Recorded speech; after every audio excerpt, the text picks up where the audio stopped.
नमो अरिहन्ताणं नमो सिद्धाणं नमो आर्याणं नमो अध्यायाणं नमो लोये सवसाहुणम् मंगलम भगवान वीरो मंगलम गौतमगणी मंगलम कुंद कुंदाद्यो जैन धर्मोस्तु मंगल सर्वमंगल मांगल्यम सर्वकल्याणकारकम प्रधानां सर्वधर्माणां जैनम जयतु शासनं जैनम जयतु शासनं येनात्मा बुध्यतात्मैव परत्वेनैव चापरम् अक्षयानन्तबोधाय तस्मै सिद्धात्मने नमः।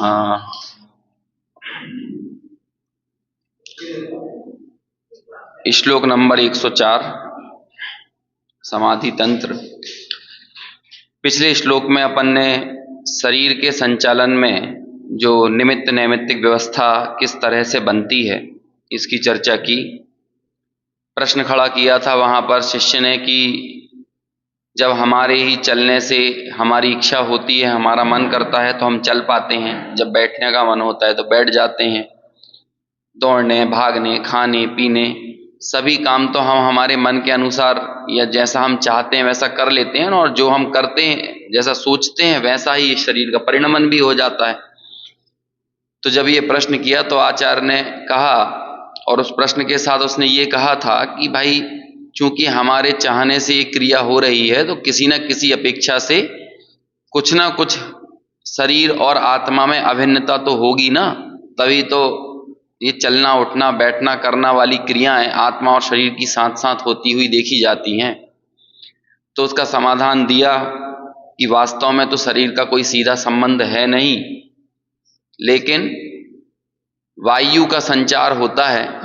और हमने बहुत सारे तर्क आदि से और जैसा विज्ञान आदि में जैसी मान्यता मानी गई है, वायु की कितनी महत्वपूर्ण भूमिका होती है शरीर के संचालन में, ये सब चीजें हमने देखी तो पता चला कि वो शरीर की क्रिया का संचालन करने में निमित्त यदि कोई है तो वो है वायु, है ना।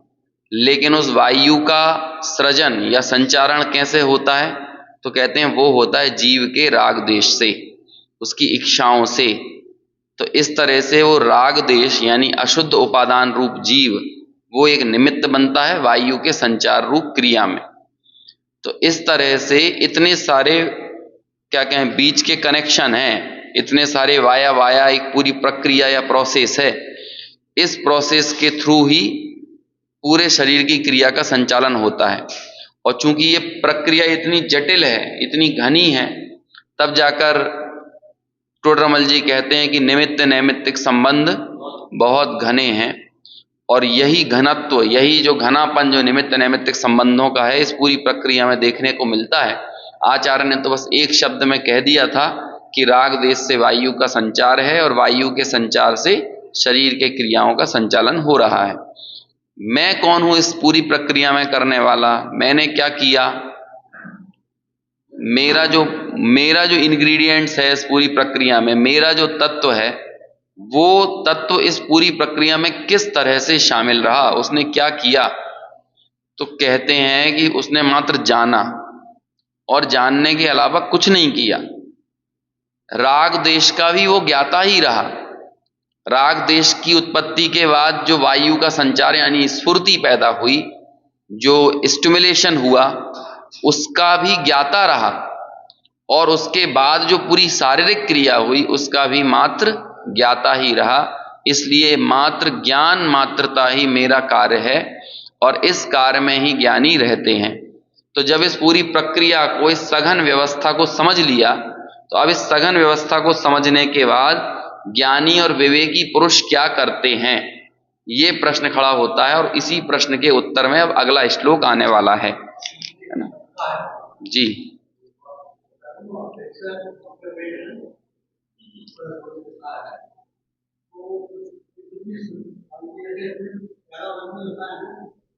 कि अज्ञान अवस्था में ही आत्मा को योग उपयोग का कर्ता कहा जा सकता है। तो अज्ञान अवस्था में हाँ, तो ये जो इसके पहले जो ऊपर की लाइन है उससे थोड़ा ये अलग ही लग रहा है। मन वचन काया के रूप से आप को वचन का उपयोग ये नीचे लिखा कि अज्ञान अवस्था में आत्मा को योग उपयोग करता है। हाँ, हलन चलन से आत्मा में हलन चलन होता है। ध्यान इसमें लेकिन क्या कि आत्मा की वजह से ही जो योग हो रहा है। देखो हाँ, तो वो अब जो अशुद्ध उपादान परिणत जो आत्मा है वो है तो आत्मा ही ना। जो अज्ञान अवस्था में जो परिणत है वो आत्मा ही तो है। अज्ञान और आत्मा में आप कोई क्षेत्र भेद तो कर नहीं सकते। कल भी अपनी बात आई थी ना कि जैसे मोह परिणत जो आत्मा है वो आत्मा ही है, अज्ञान परिणत जो आत्मा है वो आत्मा ही है। अज्ञान और आत्मा का क्षेत्र अलग अलग नहीं है, मोह का और आत्मा का क्षेत्र अलग अलग नहीं है कि मोह कोई शरीर के अलग हिस्से में रहता हो और आत्मा कहीं और रहती हो।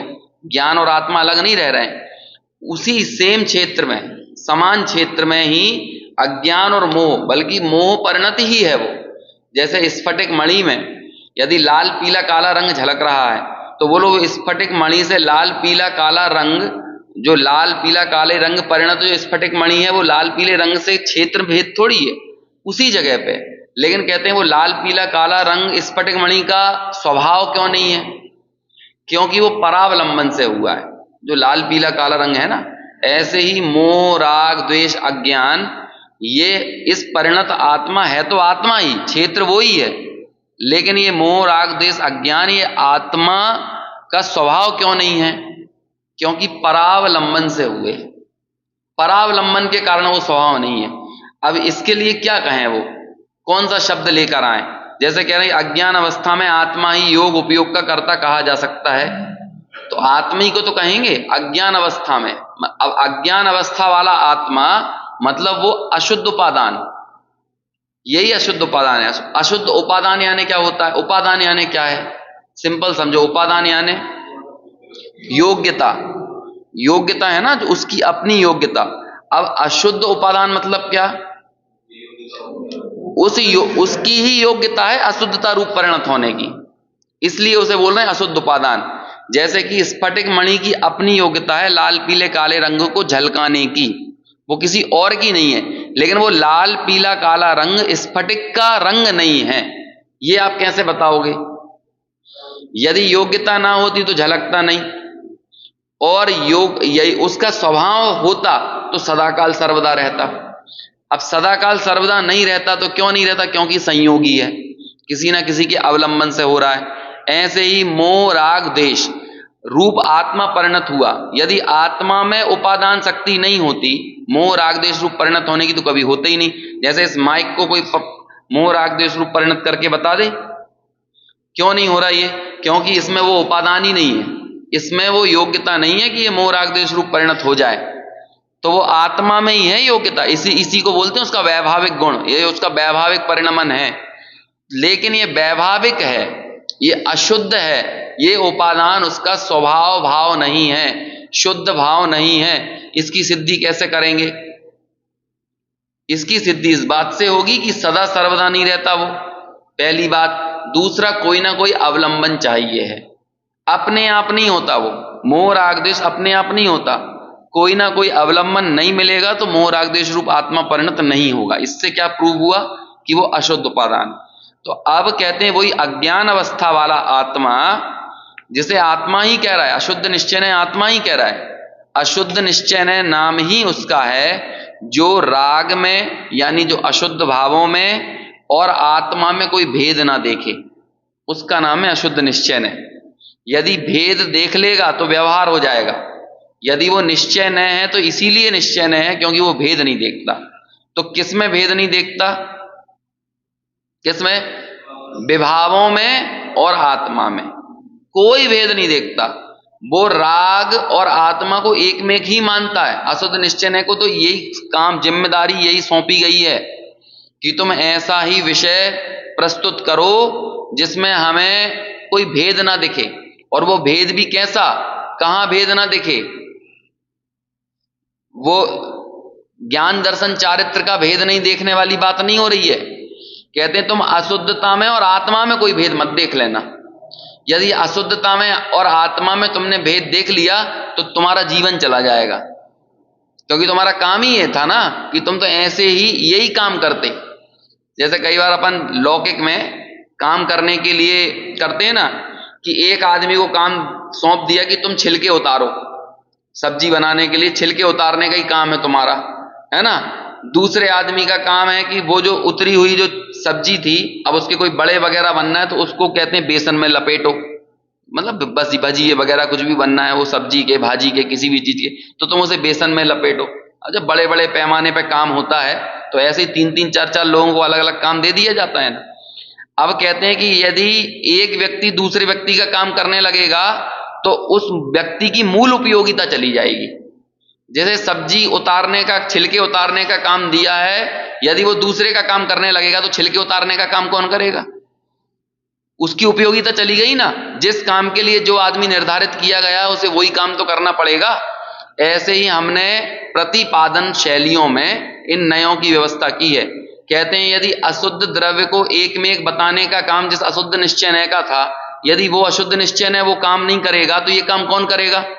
बाकी 3 नय तो ये काम करेंगे नहीं। तो कहेंगे कि फिर ये काम तो अधूरा रह गया ना, उपयोगिता चली गई। तो कहते हैं कि जब ये काम नहीं रहा तो तुम क्यों हो? फिर अशुद्ध निश्चय नय से यही कहेंगे ना, जब तुमने अशुद्ध उपादान परिणत आत्मा को एक में एक बताने का काम नहीं किया तो अब तुम्हारी भी जरूरत नहीं है, तुम भी निकल जाओ। तो फिर निश्चय नय के 4 भेद की जरूरत नहीं है, निश्चय नय के 3 भेद ही पर्याप्त हैं। तो जिसे जो काम दिया वो वही काम करेगा। तो ऐसे ही अशुद्ध उपादान से अज्ञान परिणत आत्मा, वो कौन है? अशुद्ध उपादान। और अज्ञान परिणत आत्मा, ये तो लिख दिया, 3 शब्द बना दिए। यदि हम इन 3 शब्दों में नहीं कहें, कई कई जगह आपको ये शैली मिल जाएगी, आत्मा राग देश का करता है, योग उपयोग की क्रिया का करता आत्मा है।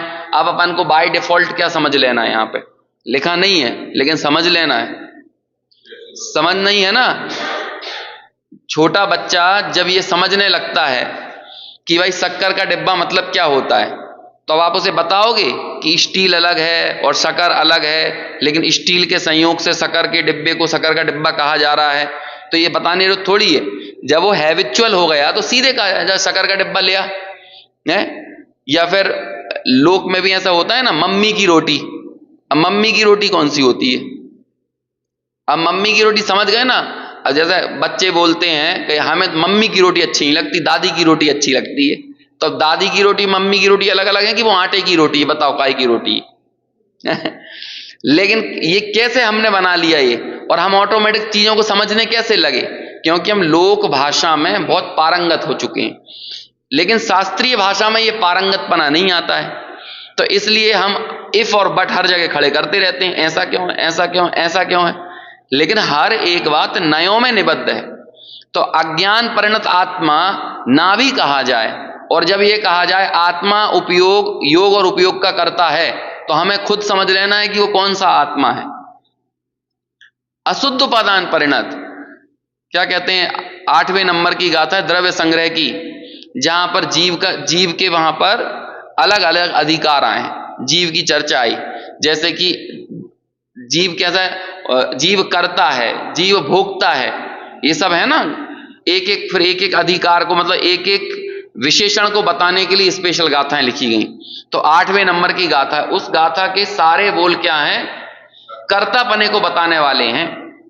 लेकिन जब आप उसकी टीका पढ़ोगे तो वो टीका यहां से शुरू करते हैं ब्रह्मदेव सूरी कि परम शुद्ध निश्चय से देखा जाए तो आत्मा पूर्णतः अकर्ता ही है, लेकिन अलग अलग विवक्षाओं से उसका कर्तत्व भी सिद्ध होता है। तो फिर 3 नय खड़े किए वहां पर कि शुद्ध नय से अपने ज्ञान आदि का करता है, अशुद्ध नय से अपने राग आदि का करता है, और व्यवहार नय से शरीर आदि का करता है। तो 3 तरह से कर्ता सिद्ध कर दिया उसको। क्योंकि वहां पर कर्ता ही सिद्ध करना था। लेकिन पहले एक दृष्टि का विषय बता दिया। दृष्टि का विषय और ज्ञान का ज्ञेय दोनों अलग अलग होते हैं। समझ में आया? ज्ञान का ज्ञेय में तो सारी विषय वस्तु को जानना जरूरी है, उसके सर्व प्रकार के कर्तत्व को मानना जानना जरूरी है। क्योंकि यदि हम सर्वथा आत्मा को अकर्ता साबित कर देंगे तो हमारे 3 अनुयोग उड़ जाएंगे। ना तो कर्णानुयोग की कोई जरूरत रहेगी, ना चरणानुयोग की और ना प्रथमानुयोग की। प्रथमानुयोग के सारे कथन, अब देखो एक गाथा में तीनों अनुयोगों को बचा लिया, तीनों अनुयोग बचा लिए। शुद्ध नय से आत्मा किसका करता है? अपने अपने गुणों का, अपने गुणों का, अपने ज्ञान दर्शनादि गुणों का, अपने भावों का, इनका करता है। यहां पर जब अपने स्वकर्तत्व को यहां पर लेके आए ना, स्वभाव का कर्ता आत्मा स्वयं, या अपने निर्मल परिणामों का कर्ता आत्मा स्वयं, चरणानुयोग को बचा लिया यहां से, क्योंकि वही निर्मल परिणाम, निर्मल भाव, इन सब चीजों को बताने वाला कर्णानुयोग है। कर्मादि का कर्ता आत्मा, समझ में आया? राग आदि का कर्ता आत्मा, द्रव्य कर्म, नो कर्म, भाव कर्म आदि का कर्ता आत्मा, भाव कर्म का कर्ता आत्मा। तो आपने क्या किया? कर्णानुयोग को बचा लिया। और शरीर आदि का और पर द्रव्य का कर्ता आत्मा, ये व्यवहार नय से, ऐसा कह के आपने किसे बचा लिया? प्रथमानुयोग को बचा लिया, क्योंकि प्रथमानुयोग में यही तो आने वाला है। शरीर से युक्त आत्मा को आत्मा कहेंगे, है ना? भगवान ऋषभदेव मतलब कौन? प्रथमानुयोग के लिए भगवान ऋषभदेव कौन होते हैं? अरे वही जो 84 लाख पूर्व की आयु में थे और उन्होंने फिर वो जो 80 मसी कृषि आदि के उपदेश दिए, वही भगवान ऋषभदेव है ना, है कि नहीं? अब बहुत डिटेल में मत जाओ यहां पर, जैसे हम लोक में चीजों को समझ लेते हैं ऐसे यहां भी समझ लेना चाहिए। शब्द सीमित हैं, शब्द संख्यात हैं, अर्थ असंख्यात हैं और ज्ञान अनंत है। हम लोगों की जिम्मेदारी कितनी बड़ी है? संख्यात शब्दों से अनंत ज्ञान तक पहुंचना है। इसलिए कहते हैं जो शब्द ब्रह्म में निष्णात होता है वो ही परम ब्रह्म की प्राप्ति करता है। शब्द ब्रह्म निष्णाता परम ब्रह्मदि गच्छति, है ना? ऐसा एक सूत्र है। यदि आप शब्द ब्रह्म में निष्णात नहीं होगे तो परम ब्रह्म तक जाना कठिन हो जाएगा। समझ में आया? हाँ, आगे है उसके समाधान ना। कौन सी? ये शरीर आदि पर द्रव्यों का कर,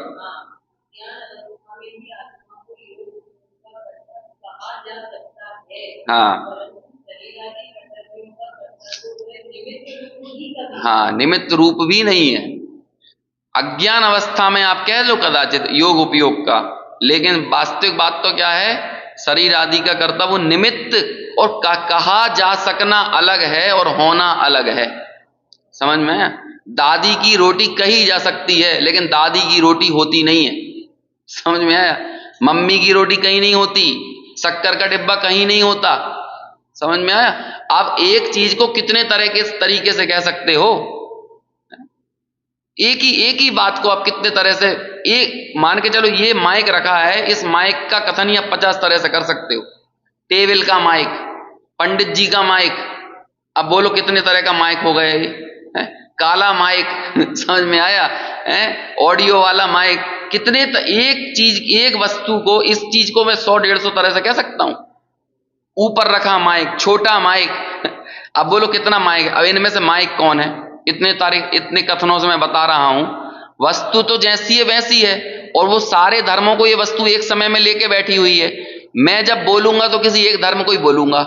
अब टेबल का माइक, टेबल का कौन सा माइक है? टेबल के इस पे अपना अधिकार जमा रही है, लेकिन हम समझ गए टेबल के ऊपर रखा होने से ये संयोग से टेबल का माइक है।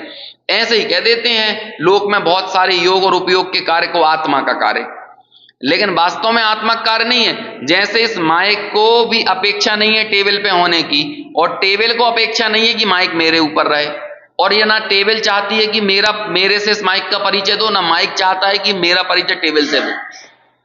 लेकिन फिर भी वचनों में, व्यवहार में ये सारी बातें हमने परस्पर एक दूसरे से जोड़ दी। ऐसे ही व्यवहार में कहा जा सकता है, योग और उपयोग का कर्ता आत्मा को कहा जा सकता है, वो भी किस दशा में? अज्ञान दशा में। लेकिन वास्तव में तो निमित्त रूप से भी आत्मा शरीर आदि का कर्ता नहीं, ये बता रहे हैं। और इसी बात की सिद्धि करने के लिए, मतलब आपके मन में थोड़ा सा भी पर द्रव्य का कर्ता पाने का डाउट रहेगा ना, शंका रहेगी, तो आप अपने क्या कहें, उस अकर्ता स्वभाव की प्राप्ति नहीं कर पाओगे। बहुत धीरज का काम है ये। और आज के समय में सबसे ज्यादा हमने यदि किसी चीज का लॉस किया है ना, तो वो धीरज ही है। धैर्य नहीं है हमारे पास। आजकल प्रवचन को भी हमें रील और शॉर्ट में सुनना है ना, प्रवचन सुनने का भी नहीं है। जबकि देखो, भेद विज्ञान एक कला है, और कला के लिए इत्मीनान चाहिए, इत्मीनान, धीरज, धैर्य चाहिए। बिना धैर्य के नहीं हो सकता। अब बोलो ऐसा धैर्य किसके पास है? कोई भी कला आप लेके आओ, जो कला बिना धीरज के प्राप्त की जा सकती हो। ये अपने हबीबगंज का मंदिर बन रहा है, आप यहां पे 10 मिनट खड़े होकर पत्थरों को वो छीलते हैं ना, आप देख के बता देना, आप देख नहीं पाओगे। जो पत्थरों की नक्काशियां की जा रही हैं, आप में उसे देखने का सामर्थ्य नहीं है। और वो जो करने वाला कारीगर है ना, वो लगातार लगा रहेगा, उसमें छेनी हथौड़ा लगातार जो भी करता है ना, वो लगाता रहेगा। धीरे धीरे धीरे धीरे तरह मशीनें आती हैं तो धीरे धीरे बिल्कुल पतले बारीकी से चलाता रहेगा। गर्मी में पसीना पसीना भी हो जाएगा तो भी चलाता जाएगा। हम लोग उसे देख नहीं सकते हैं, वो व्यक्ति कर रहा है। यदि उसे अपने उस कार्य का आनंद नहीं आ रहा हो ना, किसी ना किसी तरह से उसका अटैचमेंट नहीं जुड़ रहा हो ना, तो वो उतनी पारंगत और उतनी कला से निखार नहीं सकता उस कार्य को। आप किसी रियाज करने वाले को सुन के बता दो, आप 5 मिनट खड़े होकर रियाज सुन नहीं सकते। वो क्या आ फिर गला सही करेगा, फिर आ करेगा, फिर गला सही करेगा, फिर आ करेगा। आप 5 मिनट खड़े होकर सुन के बता दो उसे। हम सुनने का धीरज नहीं ला सकते। वो व्यक्ति सालों सालों आ करता जाएगा, और तब जाकर वो फिर एक बार प्रस्तुति देता है सामने। और ये सब जगह है। और आज के समय जैसे T20 क्रिकेट क्यों हाईलाइट हो गया? क्योंकि टेस्ट क्रिकेट का पेशेंस नहीं रह गया लोगों में। अब कोई कैसे सोच सकता था कि वो पहले के जमाने में राहुल द्रविड़ खेलता था, है ना, और वो 20-20 ओवर 200 गेंदों तक रन ही नहीं बना रहा है, 5 रन पे खेल रहा है, 200 गेंद हो गई 5 रन। अब वो कैसे खेल रहा है? बस वहां से बॉलर दौड़ता हुआ आता है 20 फीट से, 20 मीटर 25 मीटर से दौड़ता हुआ आता है, और राहुल द्रविड़ वहीं के वहीं गेंद को टच कर देता था, जमीन पे पटक देता था। पहले सुनील गावस्कर, राहुल द्रविड़ ये होते थे ना। अब आज के समय में पहली गेंद पे छक्का मारो, वो हाईलाइट बनती है। हेडलाइंस कौन सी चीज बनेगी? वो अभी एक नया लड़का आया है 14 साल का, तो उसकी माइंड मैपिंग ही वैसे हुई है, बेटा पहली गेंद से छक्का मारना है। तो उतना धैर्य नहीं है लोगों में, क्योंकि अब अभी 2020 चल रहा है, आने वाले समय में 10-10 हो जाएगा। हम अगले 10 सालों बाद 10-10 क्रिकेट देखेंगे, जो शुरू हो चुका है। तो आज है नहीं, पेशेंस नहीं है। आज आप में 90 सेकंड की रील देखने का पेशेंस नहीं है, इसलिए वो यूट्यूब में 15 सेकंड की रील का ऑप्शन भी आता है, तो 15 सेकंड देखो। अब आप सोचो कि जब इन लौकिक कलाओं के लिए हमारे पास धैर्य नहीं है, तो ये काम कैसा है? मैं तो बारंबार सोचता हूं, जिन बाहुबली भगवान के ऊपर बेलें चढ़ गई थी, उनके पेशेंस को आप तोलो, हाथ जोड़ने से अकेला कुछ नहीं होता है। उस पेशेंस का आकलन करो, क्या लेवल का पेशेंस होगा। और ये पेशेंस हमको लौकिक क्षेत्र में भी सफलता के लिए हर जगह अर्जित करना पड़ता है। जब पहले दिन दुकान खोलते हो आप, तो जरूरी नहीं है कि उसी दिन भीड़ आ जाए। 3-3, 4-4 साल तक आपको व्यवसाय स्टेबल करने में लगेगा। कई दिन ऐसे होंगे कि सिर्फ आपने एक ही काम किया वहां पे, दुकान शटर उठाने का और शटर बंद करने का, और कुछ काम नहीं किया। ऐसे ऐसे दिन निकलते हैं, तब जाकर 2 दिन, 5 दिन, 10 दिन, 15 दिन, 20 दिन, कितनी टकटकी लगा के देखना पड़ता है। 10-10, 20-20, 25-25 दिन, हो सकता है पूरा साल निकल जाए, और बामुश्किल 1 ग्राहक आया, 2 ग्राहक आया। धीरे धीरे माउथ पब्लिसिटी हो रही है। आजकल तो विज्ञापन का युग आ गया है। पहले के समय में क्या था? माउथ पब्लिसिटी, एक पब्लिसिटी हुआ करती थी। तो कितना पेशेंस चाहिए था धैर्य से काम करने में। हर चीज में देखो ना, रोटी बनाने पहली बार सीखा होगा तो कितना पेशेंस से काम किया होगा, लेकिन यहां कितनी अधीरता है, इस जगह पर कितनी अधीरता है हमें। हम जरा विचार तो करें इन सब लोगों को। मैं तो मतलब आश्चर्य करता हूं, ये बस वो लेंटर डालने का काम कर रहे हैं, वो घंटों घंटों तक वो सफाई करते जा रहे हैं। फिर आएगा अगला आदमी, फिर वहां पर रोड की एक पहली वो परत डलेगी, फिर आराम से फिर दूसरी डलेगी। ये छोटे छोटे से काम भी तो कितने इत्मीनान से किए जाते हैं। बस जल्दबाजी नहीं कर सकते। घर बनता है तो ये नहीं कि आपने दीवार में जितना सूखापन चाहिए उसके बाद ही उसमें प्लास्टर चाहिए, कितना गीलापन होना चाहिए, कितना सूखापन होना चाहिए। तराई करते रहो 5-5, 10-10 दिन, 15 दिन तक। अब 15 दिन तक क्या कर रहे हैं? तराई कर रहे हैं। इत्मीनान, समय चाहिए, समय लगता है कि नहीं? लेकिन यहां पे लगता है कि बस आज प्रवचन सुना और सम्यक दर्शन लेके निकल आए बाहर। ऐसा नहीं है। इत्मीनान चाहिए, धैर्य चाहिए, और उस धीरज का सबसे ज्यादा अभाव है।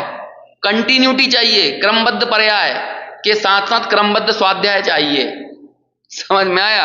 क्रमबद्ध पर्याय उनको समझ में आएगी जिनके पास क्रमबद्ध स्वाध्याय होगा, नहीं तो कभी नहीं आने वाली। ये इत्मीनान की चीजें हैं, है ना। हमें तो बस एक पेज आज ये मिल जाए, दूसरा पेज कल दूसरा मिल जाए, फिर तीसरा पेज अगले दिन कोई और पढ़ लेंगे, जब सामने जो चीज आ गई वो पढ़ लेंगे। इतने बीतरागी भाव से सुन लेते हैं, बीतरागी भाव से पढ़ लेते हैं कि पता ही नहीं चलता है कि हमने क्या पढ़ा और क्या सुना।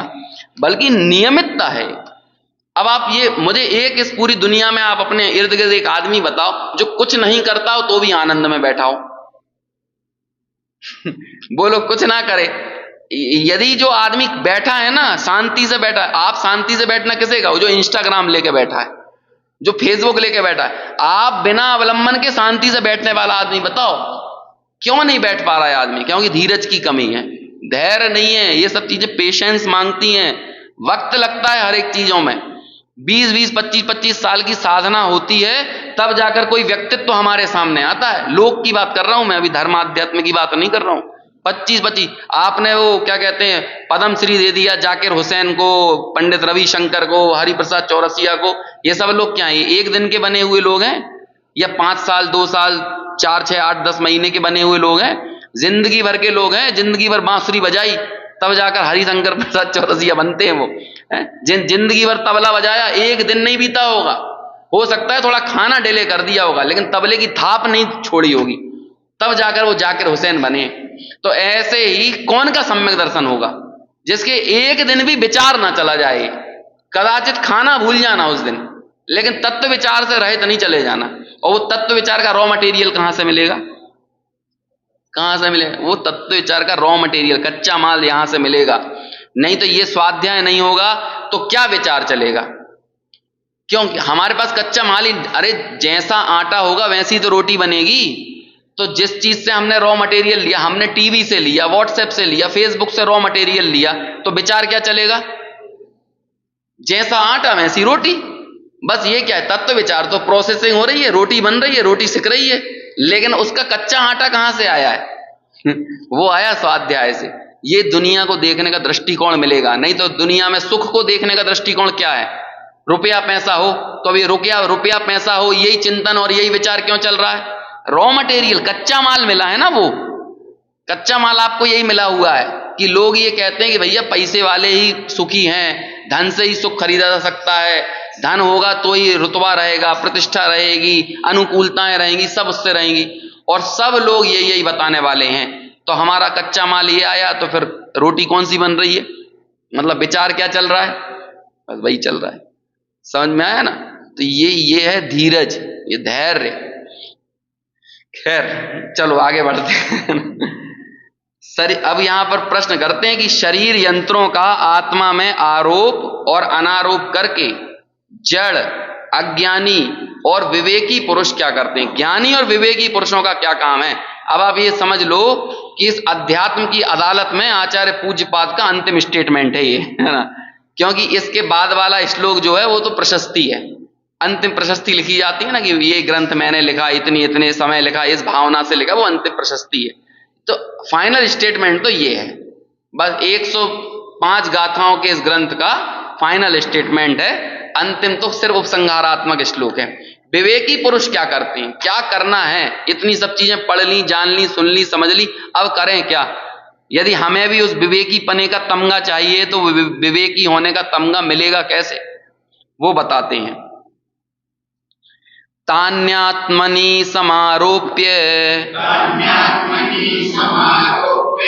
साक्षाण्यास्ते सुखम जड़ः त्यक्त्वारोपं पुनर्विद्वान् प्राप्नोति परमं पदम्। पद्यानुवाद। मूढ़ अक्षमय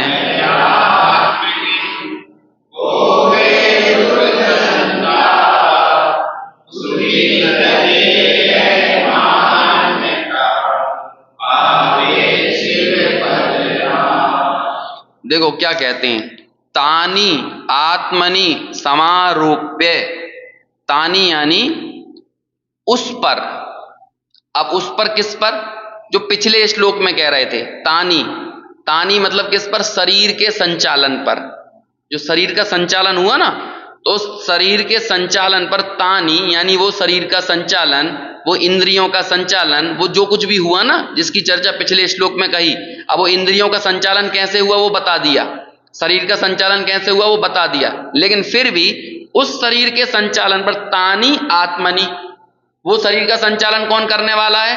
मैं करने वाला हूं। ऐसा समारोप्य, उस शरीर के संचालन पर ये आत्मा करने वाला, ऐसा आरोपण करना, ये है तानी आत्मनि समारोप्य।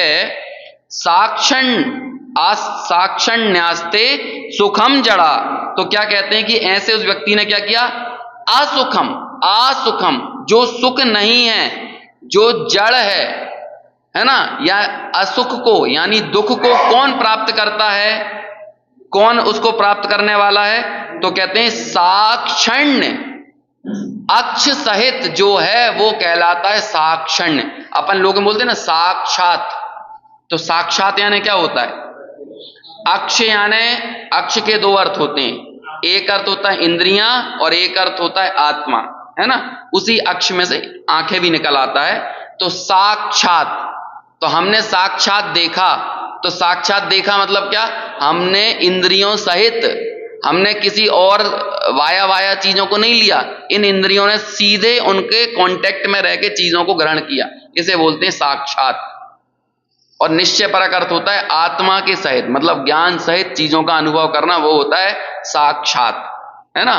तो यहां बोल रहे हैं साक्षात अस्ते असुखम जड़ाहा, कि साक्षात यानी इंद्रियों में मैं आत्मा हूं, इस बात का आरोपण करने वाला क्या करता है? असुख को यानी दुख को आस्ते प्राप्त करता है, भोगता है।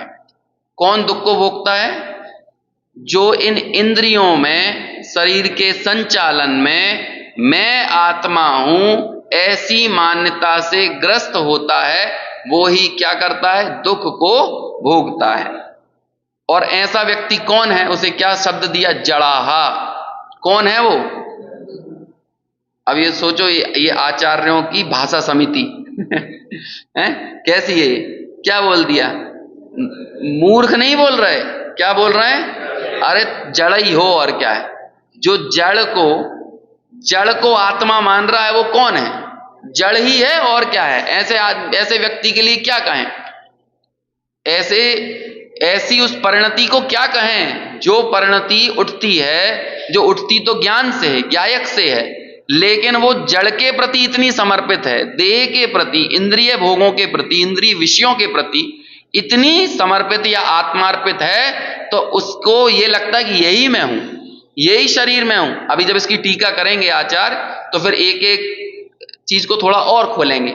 जैसे कि शरीर का जो स्पर्शन इंद्रिय का परिणाम, मैं गोरा, मैं काला, मैं मोटा, मैं पतला, इस तरह से ये स्थूल कृश आदि शरीर का परिणमन है, इसे मानता है कि ये मैं हूं।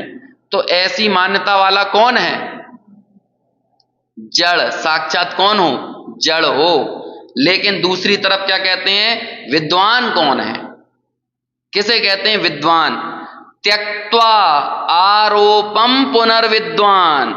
लेकिन जो ऐसी सर्व मान्यताओं को छोड़ देता है, जो ज्ञानी है, वो विद्वान है। वो कौन है? जो त्यक्त्वा आरोपम, जो इसके आरोप को यानी शरीर आदिक में आत्मा के आरोपण करने की मान्यता को छोड़ देता है। त्यक्त्वा, वो क्या करता है? ये लोग क्या कहते हैं? गारंटी चाहिए ना हर जगह। ये लो हम आचार्य पूज्यपाद की गारंटी। प्राप्नोति परमं पदम, वो क्या करता है? वो ही परम पद की प्राप्ति करता है। क्या है परम पद? पंच परमेष्टि किसे कहते हैं? जो परम पद में स्थित हो वो परमेष्टि कहलाता है। तो परम पद की प्राप्ति कौन करेगा? हम और आप में से कौन परम पद की प्राप्ति करेगा? जो त्यक्त्वा आरोपम, जो इस देह में मैं पने की मान्यता का जो आरोपण किया हुआ था, इसे जो छोड़ देगा, वो क्या करेगा? वो परम पद की प्राप्ति करेगा। ये आचार्य पूज्यपाद का आशीर्वाद है है ना। अब आचार्य पूज्यपाद के पास यदि साक्षात आचार्य पूज्यपाद हमारे बीच में आ जाएं और हम लोगों को यदि अवसर मिले उन्हें पड़गाने का और फिर बाद में उनसे कहें कि प्रभु आशीर्वाद दो, तो अब ऐसा साक्षात मौका तो नहीं मिल रहा है, लेकिन ये आशीर्वाद ही है, ये समझ लो उन्हें पड़गा लिया। और यदि उनकी कद्र है तो कहते हैं इस आशीर्वाद को जीवन में स्वीकार कर लो। लेकिन वो आशीर्वाद कौन को मिलेगा, कौन परम पद की प्राप्ति। हम स्वाध्याय क्यों कर रहे हैं? पुण्य उदय के लिए, पुण्य बांधने के लिए, अनुकूलता अर्जित करने के लिए। धर्म कार्यों से भी देखो ये कितनी विशैली मान्यता है कि कोई व्यक्ति खीर को इसलिए लेकर आए किसी से कि मैं इसे घर पे ले जाके सड़ाऊंगा और फिर सड़ा के खाऊंगा है ना। यदि कोई ऐसा करेगा तो आप उसे क्या कहोगे कि बढ़िया केसर की अच्छी खीर दो, हलवा पुड़ी और जो जोरदार चीज दो, मैं इसे घर पे ले जाके सड़ाऊंगा। जब इसमें कीड़े पे, आजकल लोग ये करते हैं, हालांकि वो अचार बचार डालते हैं ना साल साल 2-2 5-5 साल के लिए, वो वही मान्यता है। अच्छी चीज बाजार से लाऊंगा, उसको सड़ाऊंगा और फिर 5 साल बाद खाऊंगा ये जितनी नशाकारक चीजें होती हैं क्या है? वो लोग बाग बोलते हैं कि ये 20 साल पुरानी शराब है, ये 25 साल पुरानी शराब है ना। ये अंगूरों को 25 साल तक सड़ाया गया और फिर खाते हैं। अब क्या करें, दुनिया का ऐसे ही पागलपन छा रहा है कि अच्छी चीज को प्राप्त करके और फिर उसे सड़ाते हैं और फिर खाते हैं।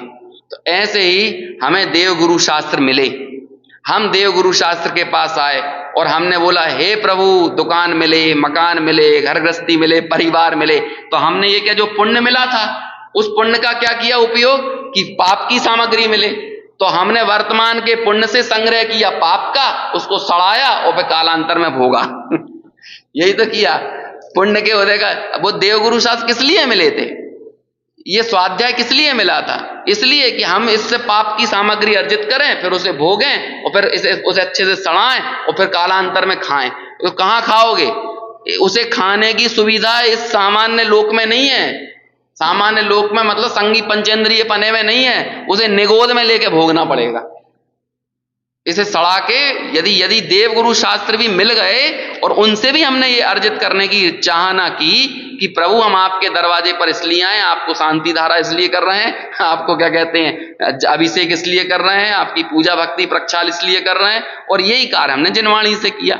तो बस कुछ ऐसा ही काम किया कि यहां मिली थी खीर और हमने यहां पर उसका उपभोग करके अपने आप को स्वस्थ नहीं किया और उसको सड़ाया और सड़ाने के बाद फिर खाया, तो वो स्वस्थ नहीं करेगा, महा अस्वस्थ बनाएगा आपको, है ना। ऐसे ये जिनवाणी स्वस्थ होने के लिए थी, स्वयं में स्थित होने के लिए थी, लेकिन हमने पुण्य का संग्रह करके सिर्फ अनुकूलताएं जुटाने के लिए यदि इसका उपयोग किया तो हमने वो मिले हुए पुण्य को सड़ाया और सड़ के वो पाप बना, गहरा पाप बना, और जब वो गहरा पाप बना तो हमने उसे निगोद में जाके भोगा। समझ में आया? ये इसलिए यहां कह रहे हैं, ये आचार्य पूज्यपाद आशीर्वाद देते हैं कि कौन परम पद की प्राप्ति करेगा। इस पूरे समाधि तंत्र को पढ़ने का एकमात्र लक्ष्य, उद्देश्य, भावना यदि कुछ है तो वो यही है, त्यक्त्वा आरोपम, ये जो तानी आत्मनि समारोप्य कि इंद्रियों के कार्यों में, शरीर के संचालन में मैं आत्मा हूं, ऐसा आरोप करने की जो मान्यता है, ये जड़ की, अज्ञानी की, मूल की मान्यता है। यदि विद्वान होना है तो इस पर प्रवचन करना मत सीख लो, समझ में आया? इसे बताना मत सीखो 4 लोगों को, ये विद्वत्ता की निशानी नहीं है। विद्वत्ता की निशानी तो क्या है? उसके आरोपण को छोड़ दो। त्यक्त्वा आरोप्य पुनः विद्वान प्राप्नोति परमं पदम।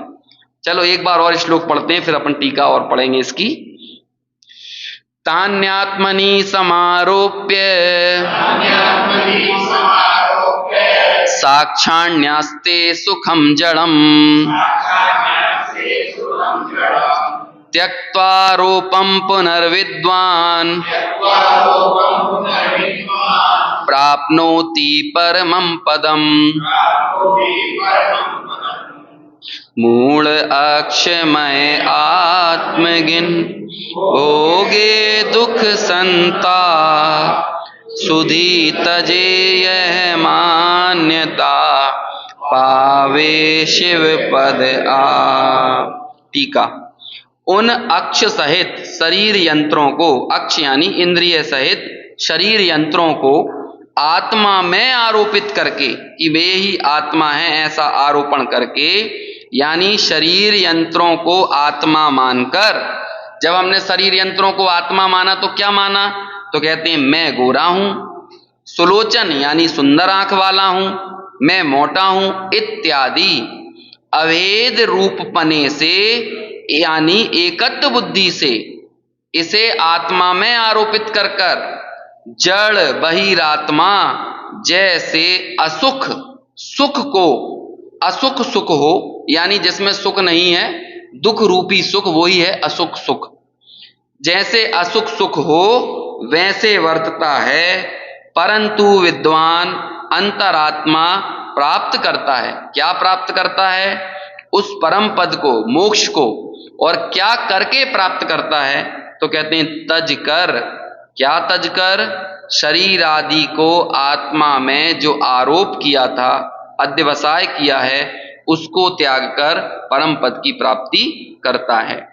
भावार्थ, मैं गोरा, मैं सुंदर, मैं मोटा इत्यादि रूप शरीर आदि में आत्मा की अभेद कल्पना करके अज्ञानी बहिरात्मा सुख दुख मानता है, परंतु ज्ञानी अंतरात्मा आत्मा में शरीर आदि का मिथ्या अभेद अध्यवसाय का त्याग करके परम पद को प्राप्त करता है। अनादि से शरीर और आत्मा के संयोग संबंध है।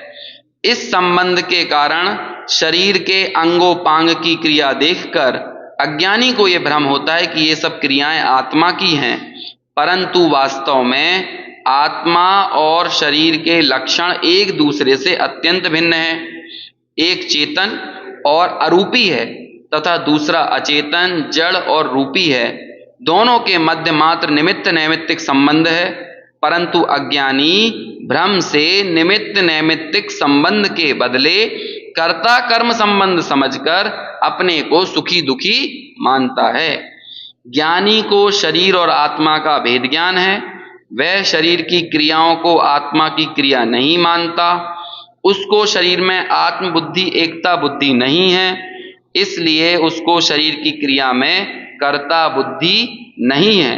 शरीर आदि में कर्ता बुद्धि नहीं होने से उसको हर्ष शोक अथवा राग द्वेष भी नहीं है। उनके अभाव में ज्ञानी को कर्म का नया बंध नहीं होता। भेद विज्ञान के बल से जैसे जैसे वीतरागता बढ़ती जाती है, वैसे वैसे पुराने कर्म भी उदय में आकर निर्जरित हो जाते हैं। अंत में कर्मों का संपूर्ण रूप से अभाव होने पर परम वीतराग पद की प्राप्ति होती है। तो कैसे ये वीतरागता का आविर्भाव हो, जन्म हो, उसकी विधि एकमात्र भेद विज्ञान है, और उस भेद विज्ञान से ही कोई व्यक्ति विद्वान कहलाएगा। समझ में आया ना? इसीलिए, और वो भेद विज्ञान कहाँ करना, शरीर और आत्मा का, राग और आत्मा का, इनके लक्षण भेदों से ग्रंथि भेद करके इनके बीच में और मेरे बीच में, चैतन्य के बीच में जो फर्क है उसका अनुभव करना, उसे जानना मानना, यही परम पद के प्राप्ति का एकमात्र उपाय है। अब इसकी अंतिम प्रशस्ति पर आगे अपनी कल चर्चा चलेगी। यहीं पर